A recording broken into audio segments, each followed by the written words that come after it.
Hello বন্ধুরা, আমেরিকার চলচ্চিত্র সিটি লস অ্যাঞ্জেলেস হলো হলিউডের আবাসস্থল। হলিউডের ছবিতে এই শহরটি অগণিতবার ধ্বংস হয়েছে।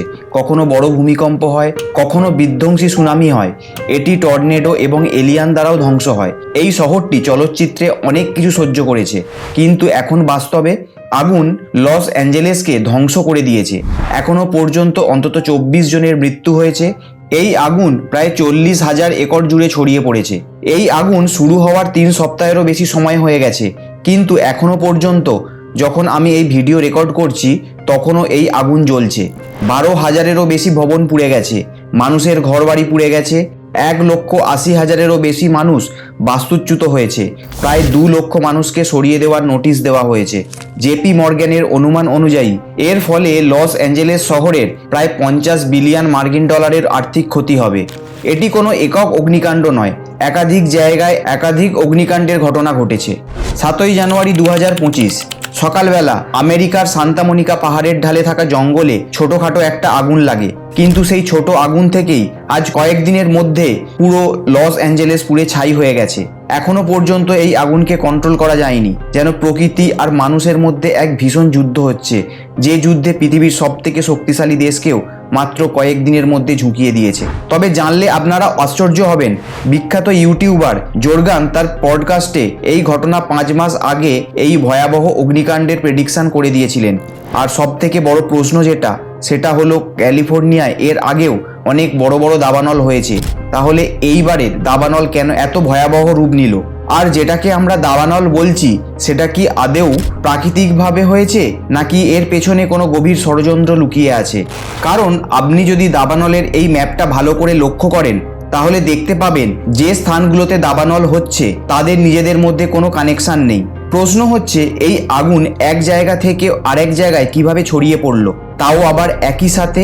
এমনকি দাবানল সৃষ্টির যে প্রধান কারণ সেটা হচ্ছে বজ্রপাত, অথচ এই এলাকায় গত 10 মাসে বজ্রপাতের তো দূরের কথা, মেঘেরও দেখা যায়নি।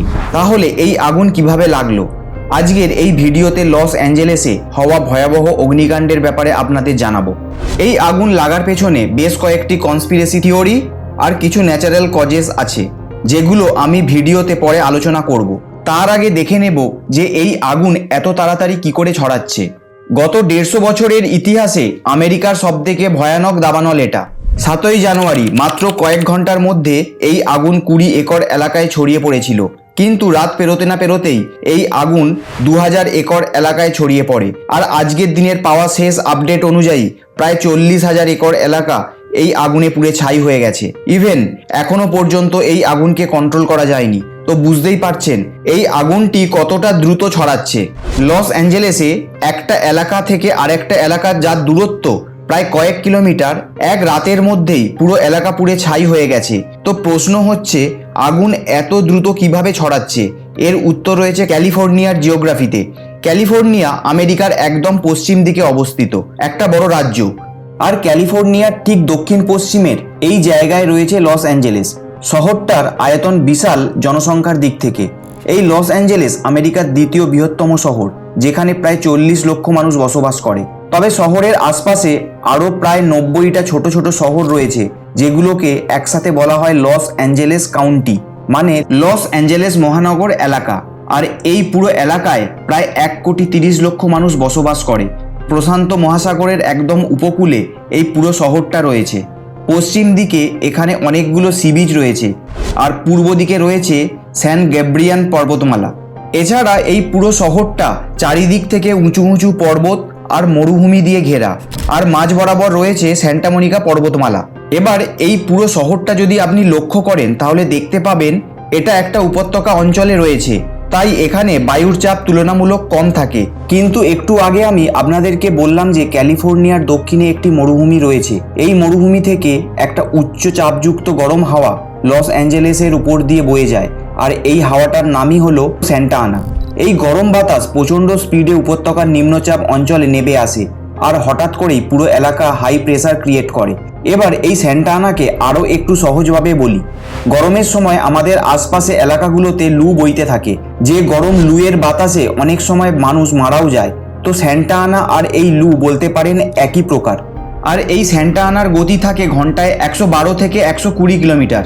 এই স্যান্টা আনার হাওয়া যখন চলে তখন গাছপালা শুকিয়ে খটখটে হয়ে যায়, বাতাসে জলীয় বাষ্প একদম কমে যায়। আর এই পরিস্থিতিতে আপনি যদি একটা সিগারেটের ছোট্ট টুকরোও রাস্তায় ফেলে দেন, সেটা দিয়ে একটা বড়সড় আগুন লাগতে পারে। এবার এই যে এলাকাটার আমি কথা বলছি, এখানে অক্টোবর থেকে নভেম্বর মাসে প্রত্যেক বছর হালকা বৃষ্টি হয়, কিন্তু ক্যালিফোর্নিয়াতে লাস্ট বৃষ্টি হয়েছিল 2024 সালের এপ্রিল মাসে, আর তারপর থেকে টানা 10 মাস কেটে গেছে, এখানে এক ফোঁটাও বৃষ্টি হয়নি।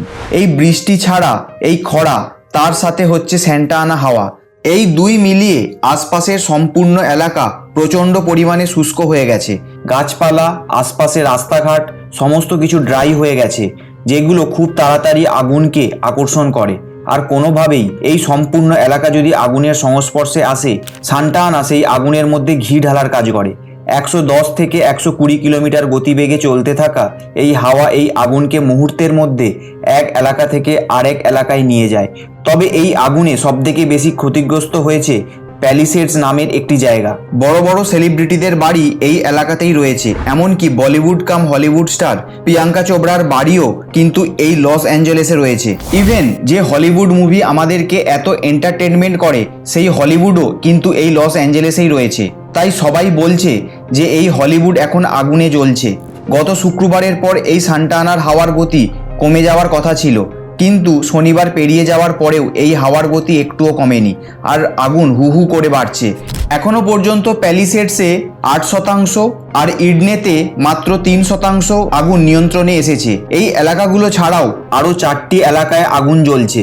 আগুন নেভাতে এত বেশি পরিমাণ জল ইউজ করা হচ্ছে যে পুরো এলাকায় জলের সংকট দেখা দিয়েছে। পুরো এলাকার সব জায়গার বিদ্যুৎ কানেকশন অফ করে দেওয়া হয়েছে, যাতে বিদ্যুতের তারের মাধ্যমে এই আগুন ছড়িয়ে পড়তে না পারে। সব মিলিয়ে ঝাঁ চকচকে লস অ্যাঞ্জেলেস আজ কালো ধোঁয়ায় ঢেকে গেছে। এবার এই আগুন লাগার পেছনে বেশ কিছু কনস্পিরেসি থিওরিও দেখা হচ্ছে। দেখুন, মাত্র কয়েকদিন পরেই ডোনাল্ড ট্রাম্প হবেন আমেরিকার প্রেসিডেন্ট তথা পৃথিবীর সবথেকে শক্তিশালী ব্যক্তি।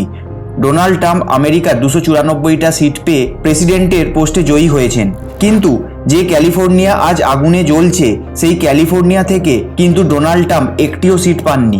এই ক্যালিফোর্নিয়ার 54টি সিট পেয়েছেন তার প্রতিদ্বন্দ্বী কমলা হ্যারিসন। ইভেন এই লস অ্যাঞ্জেলেসে থাকা সমস্ত হলিউড তারকারা সরাসরি ডোনাল্ড ট্রাম্পের বিপক্ষে কমলা হ্যারিসকে সাপোর্ট করেছেন।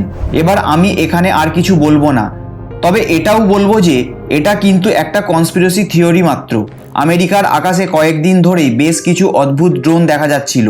অনেকের দাবি এগুলো কোনো চাইনিজ ড্রোন, যারা আমেরিকানদের ওপর সার্ভিলেন্সের কাজ করছে। হতে পারে এই ড্রোনগুলো এই আগুন লাগার পেছনে একটি প্রধান কারণ আপনি দাবানলের ম্যাপটা যতবারই দেখবেন ততবারই আপনার মনে একটা প্রশ্ন আসবে যে এই জায়গা থেকে এই জায়গায় আগুন এত তাড়াতাড়ি কিভাবে ছড়ালো, যেখানে মাঝখানে কোথাও আগুন জ্বলছে না। এবার নেক্সট যে কনস্পিরেসি থিওরি, সেটাকে ইলন মাস্কও সাপোর্ট করেছেন এবং তিনি টুইটারে শেয়ারও করেছেন। ওয়ান ম্যানুয়েল নামে একজনকে পুলিশ অ্যারেস্ট করেছে। এই আমেরিকায় একজন বহিরাগত যে ফ্লেম টর্চ দিয়ে তার এলাকায় আগুন ধরানোর চেষ্টা করছিল, আর সেই সময় লোকাল লোকজন তাকে ধরে ফেলে এবং তাকে পুলিশের হাতে তুলে দেয়। এবার আমেরিকায় এই ধরনের ইমিগ্রেন্টস প্রচুর রয়েছে, যারা থাকে তো আমেরিকায়, কিন্তু তারা আমেরিকান সরকারের উপর সবসময় নিজেদের ক্ষোভ উগরানোর চেষ্টা করে। তো হতে পারে এই আগুন লাগার পেছনে কোনো ইমিগ্রেন্টস যুক্ত রয়েছে। তবে এই ঘটনায় শুধুমাত্র স্যান্টা আনা হাওয়া ও কনস্পিরেসি থিওরিগুলোকে দায়ী করলে হবে না।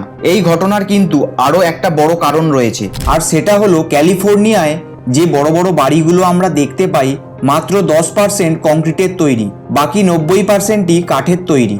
এবার কাঠের বাড়ি আমেরিকায় একটা ট্র্যাডিশনের মতো কাজ করে। এবার এই কাঠের বাড়িতে যখন রান্নাবান্না হয়, তখন অনেক সময় এই গ্যাসের আগুন থেকে বা শর্ট সার্কিট থেকে বাড়িতে আগুন লেগে যায়। আর যেহেতু এই এলাকায় সবসময় গরম ও শুষ্ক হাওয়া বইতে থাকে, ফলে এই আগুন দ্রুত একটা বাড়ি থেকে আরেকটা বাড়িতে ছড়িয়ে পড়ে। এমনকি অনেকে জঙ্গলের মধ্যে ক্যাম্প ফায়ার করতে যায়, সেই ক্যাম্প ফায়ার থেকেও জঙ্গলের মধ্যে আগুন ছড়িয়ে পড়ে। এছাড়া যারা স্মোকিং করে তারা অনেক সময় জঙ্গলের যেখানে সেখানে আগুন ফেলে দেয়। বা ধরুন রিসেন্টলি নিউ ইয়ারের সেলিব্রেশন হয়েছে, সেখানে প্রচুর পরিমাণে বাজি পটকা ফেটেছে, তো হতে পারে সেখান থেকেই কোনো আতশবাজির টুকরো জঙ্গলের মধ্যে গিয়ে পড়েছে আর এই আগুনের সৃষ্টি করেছে। তবে এখনও পর্যন্ত এক্স্যাক্টলি কী কারণে এই আগুন লেগেছে সেটা সামনে আসেনি। আর এর পেছনে সবথেকে শেষ এবং সবথেকে বড় কারণ যেটার ব্যাপারে অনেকেই আলোচনা করছে সেটা হলো গ্লোবাল ওয়ার্মিং। দেখুন, আমরা পরিবেশ বাঁচানোর কথা তো বলি, কিন্তু আমাদের ওই পরিবেশ বাঁচানোর কথা বই পর্যন্ত সীমাবদ্ধ থাকে। রিয়েল লাইফে আমরা তা কোনো কিছুই ইমপ্লিমেন্ট করি না। আর ডোনাল্ড ট্রাম্প গতবার যখন প্রেসিডেন্ট ছিলেন তখন তিনি আরও এক ধাপ এগিয়ে প্যারিস ক্লাইমেট এগ্রিমেন্ট থেকে আমেরিকাকে বের করে নিয়ে এসেছিলেন। তখন তিনি যেটা বলেছিলেন সেটা হচ্ছে এসব পরিবেশ বাঁচানো এ সমস্ত জিনিস হচ্ছে ভোগাস, এগুলো করে কোনো লাভ হবে না এবং আমেরিকা এই ক্লাইমেট চেঞ্জের বিষয়ে কোনো রকম কোনো স্টেপ নেবে না। আর আজ আপনি দেখতে পাবেন প্রকৃতি কিভাবে তার সেই জবাব ফিরিয়ে দিচ্ছে। 2020-তে ডোনাল্ড ট্রাম্প যখন আমেরিকার প্রেসিডেন্ট ছিল সেবারও কিন্তু ক্যালিফোর্নিয়ায় একটা বড় আগুন লেগেছিল, কিন্তু তারপরেও আমেরিকা সরকারের টনক নড়েনি। আর আজও তাদের মনোভাব ঠিক তেমনটাই। 2021 সালের একটি রিপোর্টে দেখা গেছে বিগত কয়েক বছরে গ্লোবাল ওয়ার্মিংয়ের ফলে ক্যালিফোর্নিয়ার দাবানলের আশঙ্কা অনেক বেড়ে গেছে। এমনকি ক্যালিফোর্নিয়ার ড্রাই সিজন জুলাই থেকে বেড়ে আগস্ট পর্যন্ত হয়ে গেছে। ইভেন 2023 সালের স্টাডি অনুযায়ী লস অ্যাঞ্জেলেসের সবথেকে বিধ্বংসী 10টা ওয়াইল্ড ফায়ার মাত্র বিগত 20 বছরের মধ্যে হয়েছে, যার মধ্যে 5টাই হচ্ছে 2020 সালে। এই যে এত বড় একটা ওয়াইল্ড ফায়ার হলো, যার প্রধান কারণ হচ্ছে ক্লাইমেট চেঞ্জ। এবার হয়তো আমেরিকান ইনফ্লুয়েন্সাররা, হলিউড অ্যাক্টররা বা তাদের পলিটিশিয়ানরা ক্লাইমেট চেঞ্জ নিয়ে স্টেপ নেবে, এটা তো আমার ধারণা। আপনারও কি সেটা মনে হয়? তাহলে কমেন্ট করে অবশ্যই জানান।